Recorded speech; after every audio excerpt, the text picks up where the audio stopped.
you shared how you joined the UVF, and that was something that you really wanted to do, and to take revenge, and after your training and after joining, what happened after that? What the steps did you take? Yeah, well, I didn't go into the organisation as indicated, just to make up the numbers. I went in as an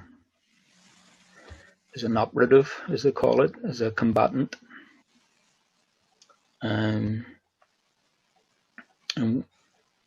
me and my mate, who joined the same night, we were approached around about September, October 75. Okay. I've never shared any of this bit before, so you're getting an exclusive here, James. Okay. There was what they called a super unit formed. Okay. There were 8 platoons, 2 companies, 8 platoons of UVF in East Belfast, and from those 2 companies, they brought together all the folks who were the combatants, all the ones who were, training in the bombs, people who were just saying, right, we're just going to gunmen, okay? They brought together all of these folks in one team, okay? So it was like a special unit. And this was to be the first sort of hit of this special unit, okay? We were approached to asked if we would do a shooting, the honoured sort of members to be given this honour. So we said, yeah, certainly we'll do the shooting. We were told initially it was an IRA man, but then nothing transpired. Nothing happened, and we thought it was because the whole organisation was riddled with informers. So within about a month, 6 weeks of this super unit being set up, the 2 commanders of it were arrested, so it sort of had no head as such, and it sort of disintegrated. So I thought that's probably the reason why the shooting didn't come off. And then we were approached again, must have been January 70, towards the end of January 76, okay? And we were told that this shooting was on again. Only that a couple of things I had to clarify. One was it wasn't an IRA man, as we were initially told. It was a member of our own organisation, and he was an informer. Well, everybody in the organisation knows that if you're an informer, the immediate sentence is death. So if this guy was an informer, then by the rules of the organisation, he had to die. And I asked, well, what proof is there that he's an informer? And they give a couple of indications, incidents that happened. None of them, now that I look back, really hold any water, but it was enough for me at the time to say, okay, must be an informer. And the other thing they had to clarify was it didn't need the 2 of us to do this shooting, only one of us, because it was a capital offence within the organisation that this guy had to die. The other person carrying out the shooting was the provost marshal, the person responsible for doing the punishment shootings and beatings.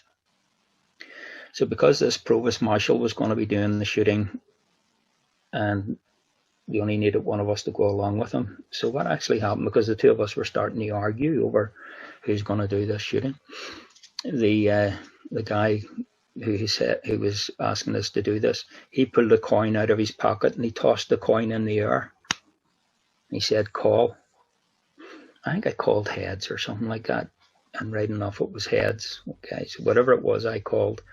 He said, right, you're doing the shooting.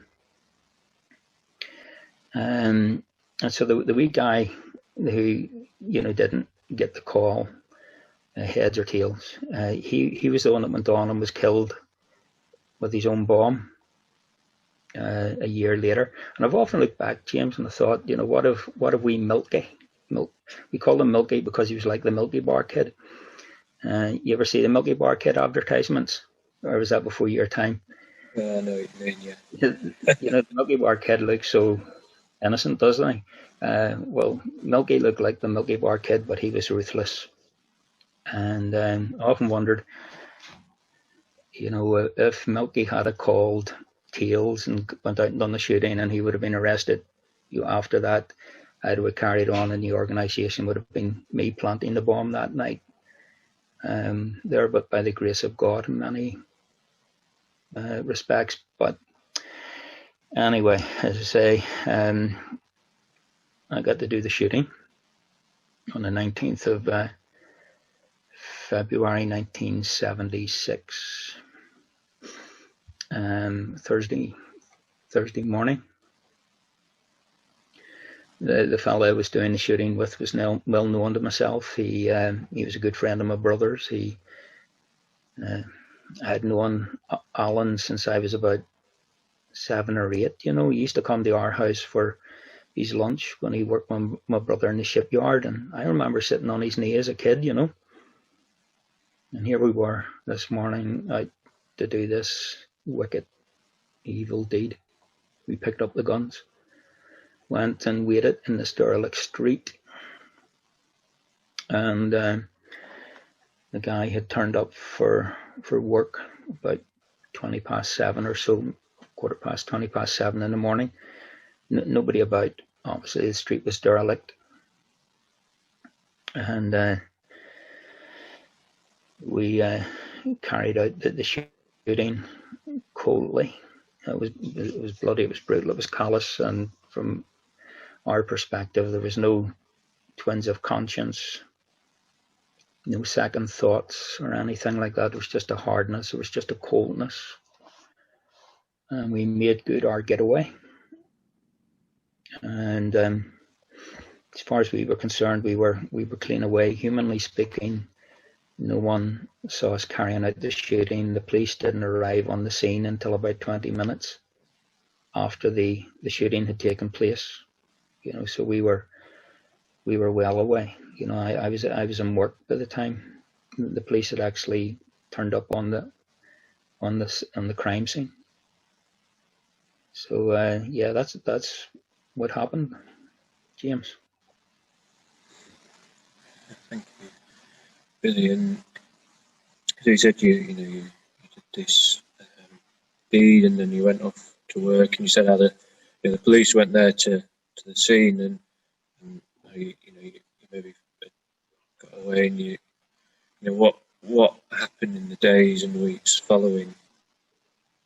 On the days following, seeing now that I'd sort of proved myself within the organisation, nothing was going to hold me back, so there was going to be a killing spree now that I'd proven myself. But I was arrested 2 weeks later on the 8th of March 76.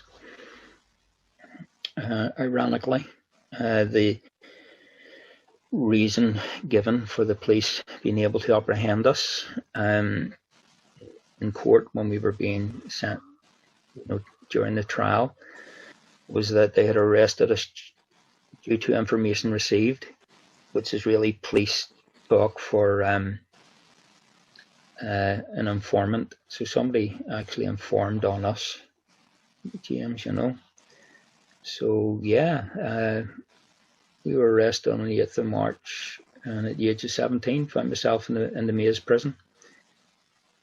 So that's what happened, James. Yeah, so you got sent to prison, and I think for those who sort of know about the Troubles, the Maze prison is quite a notorious prison, isn't it?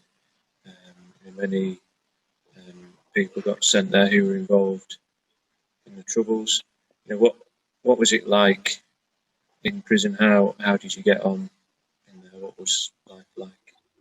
Yeah, well, when I first went in, There was no sense of shame, regret, remorse. There was no stigma certainly attached about going into prison in the mid-70s in Northern Ireland with the way the Troubles escalated. And the maze was first opened as an internment camp. It was an old RAF air base during the war. It was called Long Kesh. And people who were arrested or people who were held or were held on without trial. Internment was a policy whereby the authorities suspected people of being involved in something, but hadn't enough evidence to bring them to trial on the basis of suspecting them to be involved. Lots of people were arrested and taken to Long Kesh.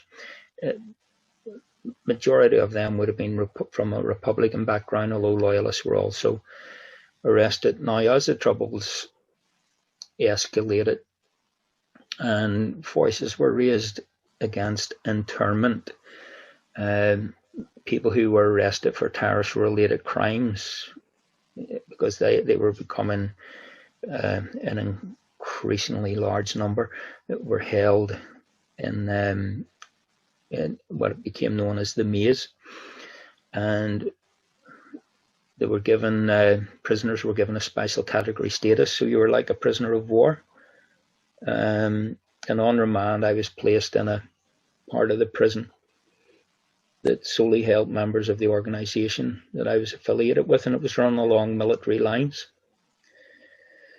So that was the experience of the maze when I first went in. During this whole time, James, I had no interest in God or religion or anything. In the part of the maze where I was held on remand in the UVF compounds, I guess that's where I started to get something of a political awareness, because you have time in your hands, and when you got a lot of guys who are involved in terrorism who have ample time on their hands, they start sort of asking, political questions. And I guess that was probably the first time I encountered, fascism. Some of them were studying, the Nazis and fascism quite a bit. Not all of them, but some of them were. But it started to get a bit of a political awareness. And then after I was sentenced in 1977, I was transferred to the H blocks of the Maze prison. And anybody familiar with the history of the province would know that out of the H blocks come the Republican protests. There was initially the blanket protests where they sat with a blanket around them. It escalated to a dirty protest where they smeared their excrement on the prison walls, and culminated in the 1980s with the hunger strike. Why were they protesting? Because this special category status, which we enjoyed in our remand time, the government rescinded that, and were saying anybody arrested after March the 1st, I think it was 1976, were to be treated like ordinary prisoners, and everybody was thrown into had to be thrown in together, which was problematic in itself, because you were throwing two politically opposed extremes together. But anyway, that's what happened, and it was really in that part of the maze after my sentence that I met probably not the first, but among one of the first Christian prisoners in the maze, a guy called Peter Thompson.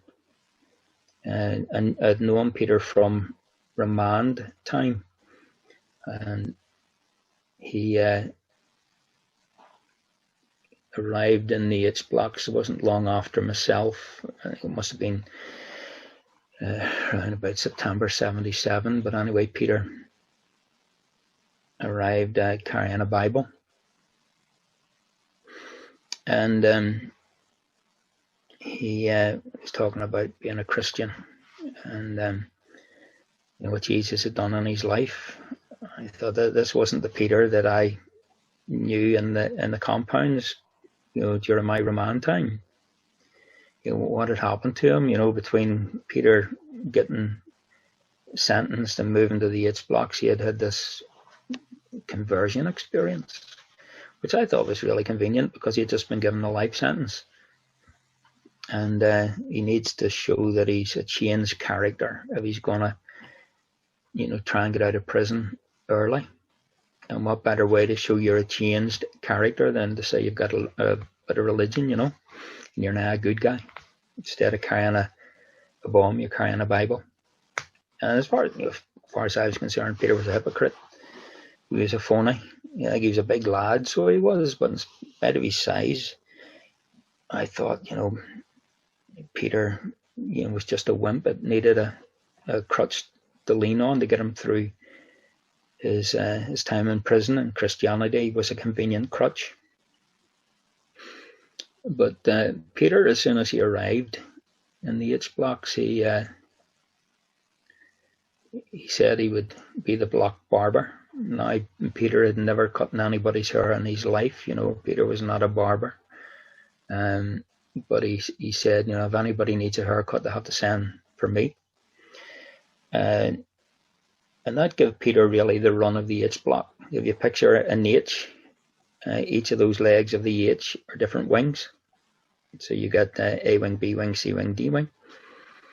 And Peter was able to go around each of those wings, cutting people's hair.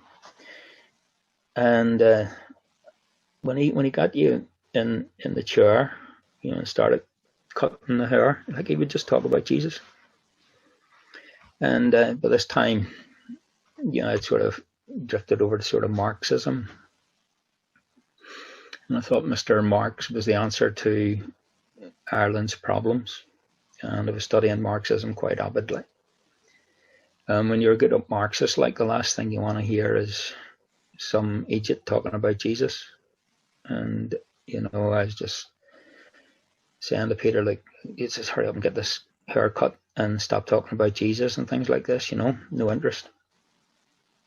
And it wouldn't have been the first time Peter did it. He used to get the scissors and he would put them in the side of the neck, and he would apply, a fair degree of pressure. And he would say, right, just a little bit more pressure and I'm into your jugular. And you're lying here in a pool of blood. And before they get a medic down to this wing to stem the flow of blood, you're dead. And you're not a Christian, and you'll be in hell because you don't believe in Jesus Christ. And that was Peter's method of evangelism. So it was, like, you don't hear many using that method of evangelism, but that was his method. Like, he just, didn't pull any punches, when it came to sharing his faith. And so, that was Peter, and what a character he was, So that's the sort of initial phase of going into prison and what it was like. It wasn't a pleasant place, obviously. It's, your freedom's taken away from you. Food's horrible. Christmases are particularly hard times in prison. But, like, you committed crime, so it's right and proper that people who have committed crime should be apprehended and duly punished. But back in the early 70s, I wouldn't have been thinking like that.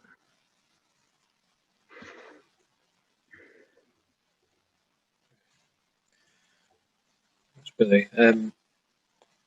You shared a little bit how, while you're in prison, you encountered Peter, and you began to sort of, we had time to think, and you encountered Marxism and religion and things like that.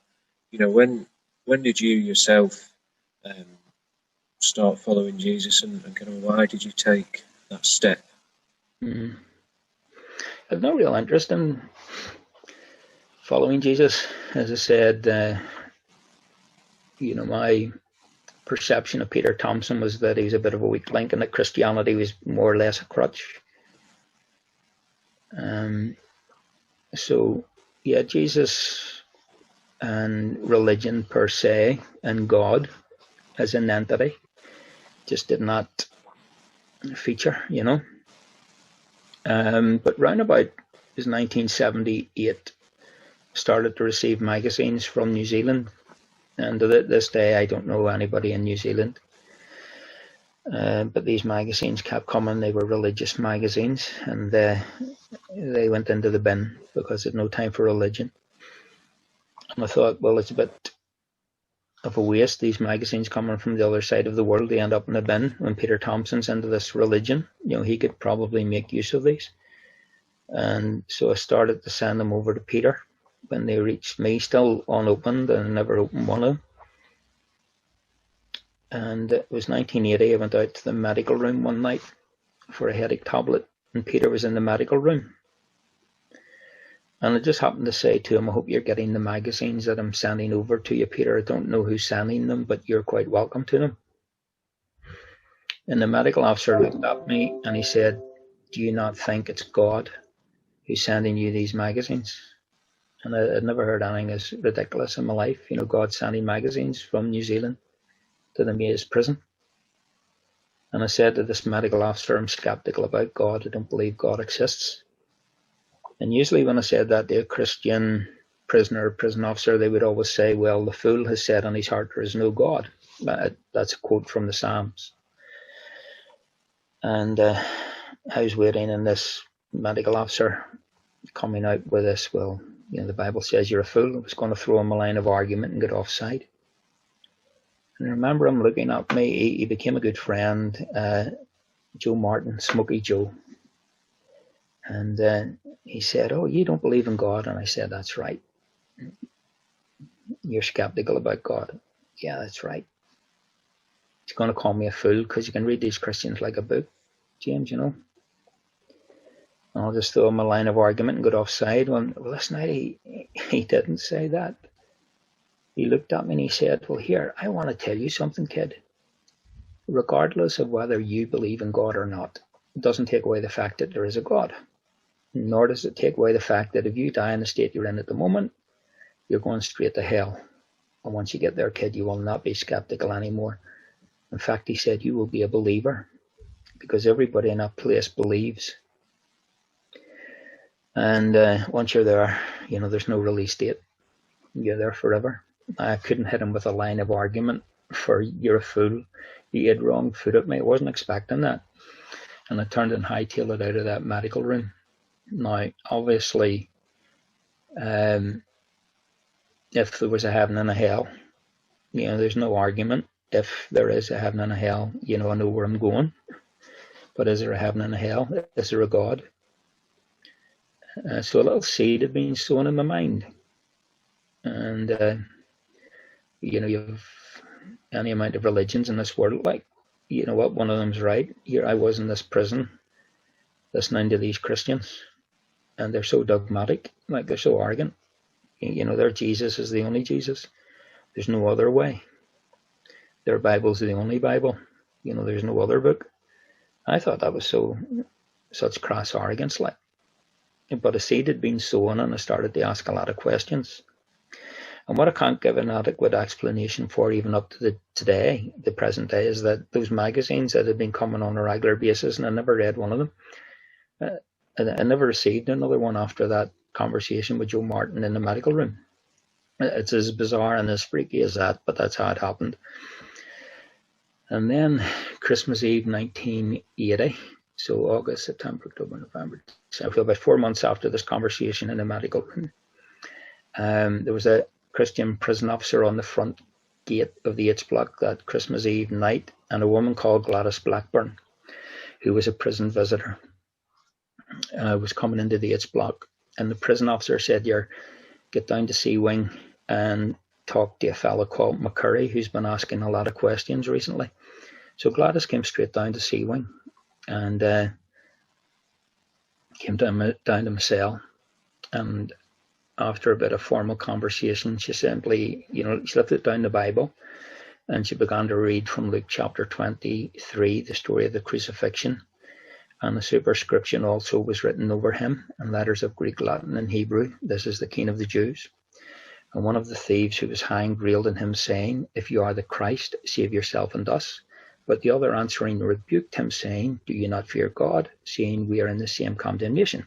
And we indeed justly, for we receive the due reward of our deeds. But this man, referring to Jesus, this man has done nothing amiss, he has done nothing wrong. And he said unto Jesus, Lord, remember me when you come into your kingdom. She stopped at that 42nd verse, and she said, Now I want you to think for a moment who this thief is calling Lord. Here's a man with a crown of thorns pushed into his head.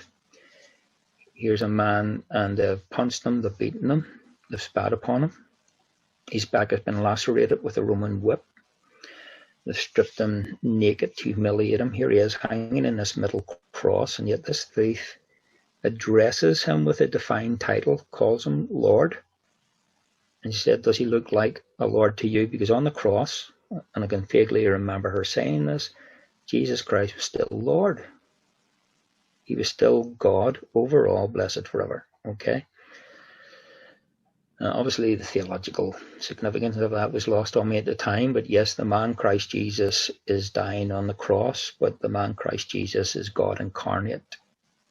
And, but anyway, that theological observation to the side, which I didn't realize at the time, but what I did realize, that yes, it's the thief of dead, and has done nothing amiss. He's done nothing wrong, he's innocent.